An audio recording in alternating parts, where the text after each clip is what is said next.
Very little is needed to make a happy life. It is all within yourself and your way of thinking. Marcus Aurelius. Rather than directly solving our personal problems, non-action and meditation can help us to step away from our preoccupation with our problems. And this change in emphasis can sometimes make space for new solutions to arise or for the problem itself to diminish on its own. Some problems are better dissolved than solved. Two people attend the same party. They mingle with the same guests, drink from the same tap, and listen to the same music. At the end of the night, they share a taxi to go home.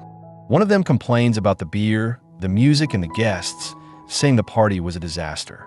The other, however, smiles and says, "I had the best time. This party was amazing."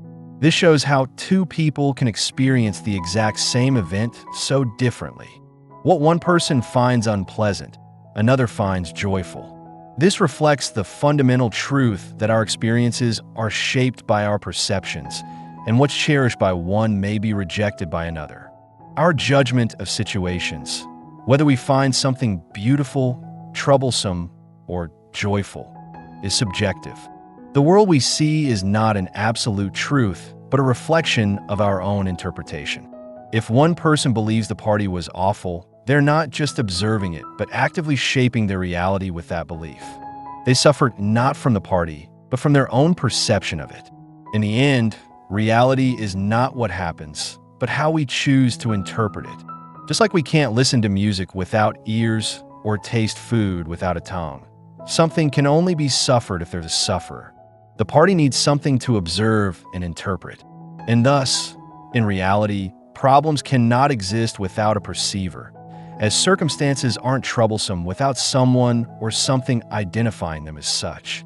So if there's nothing inherently problematic about reality, doesn't that mean that we humans, repeatedly and on a grand scale, will worry about problems that don't even exist? If you enjoy this video, don't forget to hit the like button.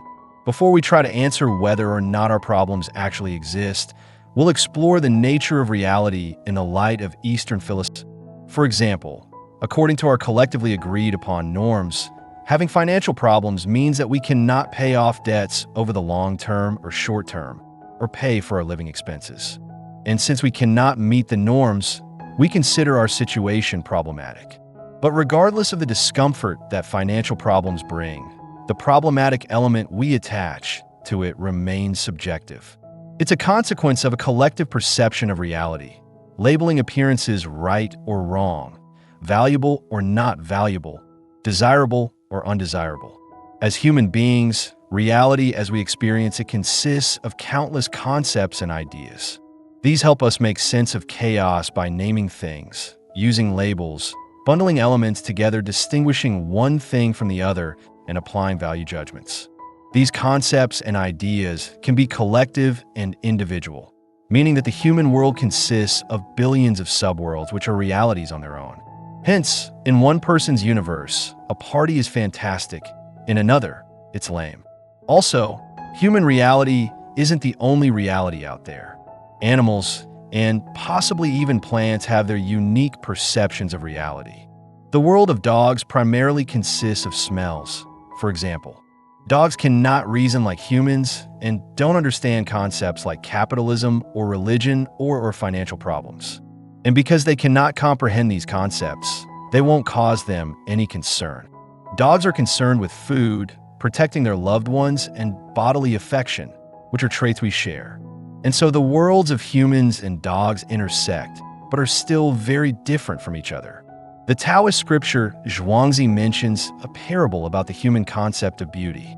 In the story, two women considered most attractive by men were rather repulsive in the eyes of other living creatures.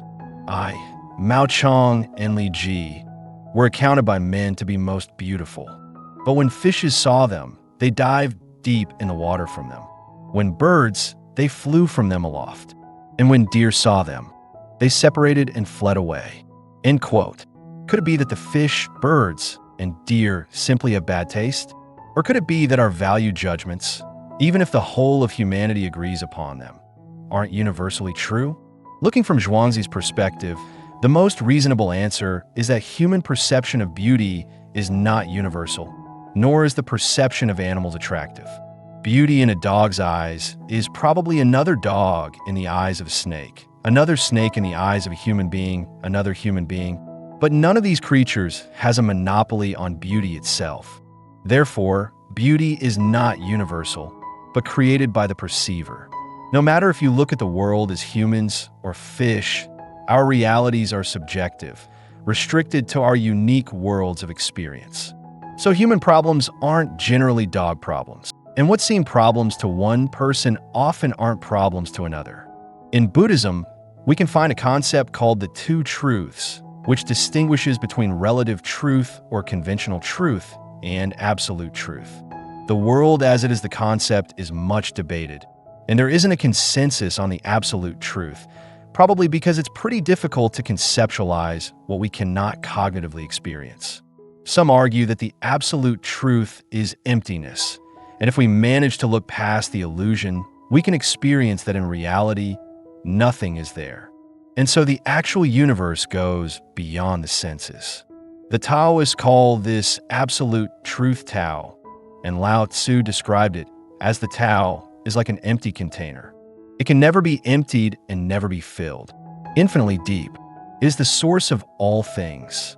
It dulls the sharp, unties the knotted, shades the lighted, and unites all of creation with dust. It is hidden but always present. I don't know who gave birth to it. It is older than the concept of God." End quote. But we could say with relative certainty that the concept signifies how we perceive the universe differs from the actual universe itself. Our senses determine our perception of the universe. We can only witness the world as far as our senses allow us to. And from this limited perception arises our relative truth. As is the case with dogs and fishes and deer, relative truth is subjective.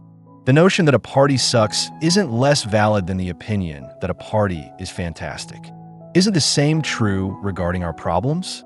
What's problematic to one isn't problematic to another. Problems, therefore, are also subjective. They're among the layer of conventional truth that obscures the absolute truth. They're as illusory as everything else our minds create. They're a perception of reality, not reality in itself. They're mere interpretations of the circumstances, not the circumstances. They don't exist in the absolute reality, because if they did, everyone else would have encountered them as well. So outside of our perceptions, there is no problem in the same way there is no dog, at least not our human concept of it. Yet problems appear very real to those who manufacture them. We tend to suffer them endlessly, so the pain they cause is heartfelt. And unfortunately, we're masters at creating these problems as well. An investor notices that his stocks have lost 20% of their value in a single day. He panics and can barely keep it together. But another investor who experiences the same 20% decline is delighted, as she now has an opportunity to purchase stocks at a bargain. Again, because of our subjective realities, whether something appears problematic differs per person. On top of that, we see that solving one problem often leads to another problem. Some people just dwell in a perpetual stream of issues, regardless of how much of them they solve. For example, a week later, the 20% drop has changed to a 30% increase, which means that the previous problem, the 20% drop, has been solved. But the first investor then starts worrying that he didn't buy the dip, and thus he missed out on potential profit. He's even more distressed when he discovers that the other investor did buy the dip. So even though his portfolio increased by 10%, he still perceives his situation as problematic. And so it's with many things in life. There's always someone creating problems out of situations that aren't necessarily bad. And then if the problems get solved, this person examines the status quo to propose even more problems. People with such fault-finding mindsets can endlessly solve issues by altering circumstances. It's just a matter of time until new ones arise. No set of circumstances will end their problems if they keep creating them. There's a consensus among many that we should deal with problems by solving them. Therefore, problems become nails to be hammered, and if they aren't hammered, they'll be sticking out of the wall forever. There certainly are situations that pose a direct threat to our safety or other people's safety that require action, and some tend to be sticky and very difficult to tolerate, and thus we're probably better off doing something about them. However, our problems don't need to be solved in many cases. After all, they are creations of a fault-finding mind and don't represent reality in itself. Anything can be considered problematic. Take, for example, a situation in which people dislike your physical appearance. Why does this appear as a problem? Because you're worried about other people's opinions. So there are two things you can do. The first one is to try and solve your problem by changing your appearance. Perhaps dress differently, get a haircut, or lip fillers as an attempt for people to like you. The second one is to let go of the problem altogether, which in this case means that you accept your appearance and let go of the desire to be liked by those people. After all, the people disliking you aren't a problem in itself. The mind makes it so, but a dog couldn't care less what people think of his appearance and doesn't care about yours either. So being unattractive in the eyes of others may be an everyday human problem. It's definitely not absolute. So is it really a problem? Then the problem vanishes by embracing the circumstances as they are and not wishing to change anything about them. So instead of solving them by rearranging the environment, we can dissolve them by letting them go. In essence, it's what meditation does as it decreases the discursive thinking patterns generating these problems in the first place. Buddhist scholar Gil Fronsdal stated the following, and rather than directly solving our personal problems, non-action and meditation can help us to step away from our preoccupation with our problems. And this change in emphasis can sometimes make space for new solutions to arise or for the problem itself to diminish on its own. Some problems are better dissolved than solved. End quote. Often when we solve a problem, we essentially change our circumstances in our favor. But the caveat is that our circumstances are out of control, meaning that if we experience our circumstances as problematic, we find fault at something in which we ultimately have no say.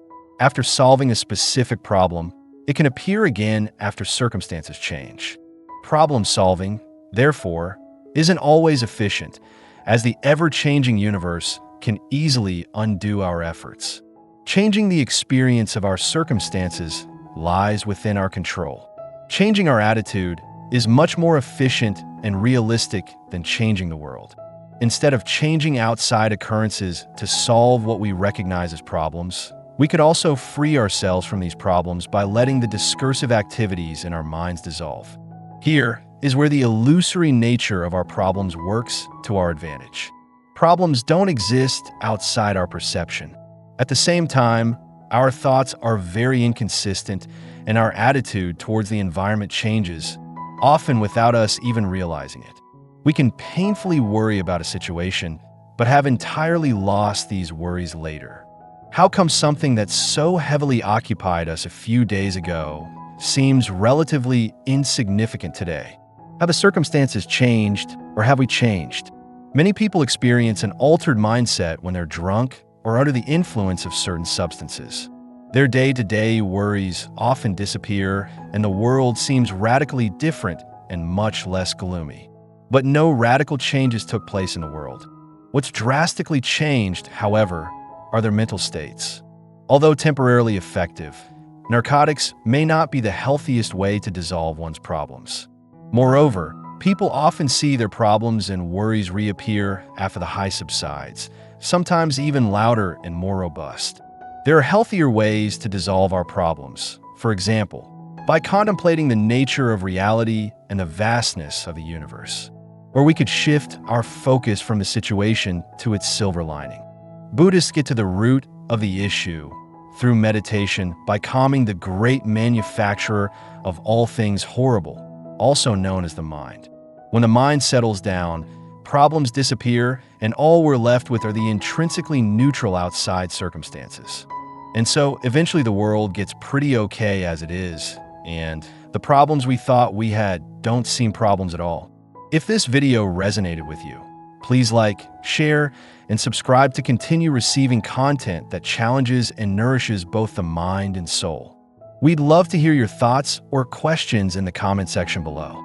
Until next time, May you stay wise, stay stoic, and continue your pursuit of a life filled with purpose, balance, and peace.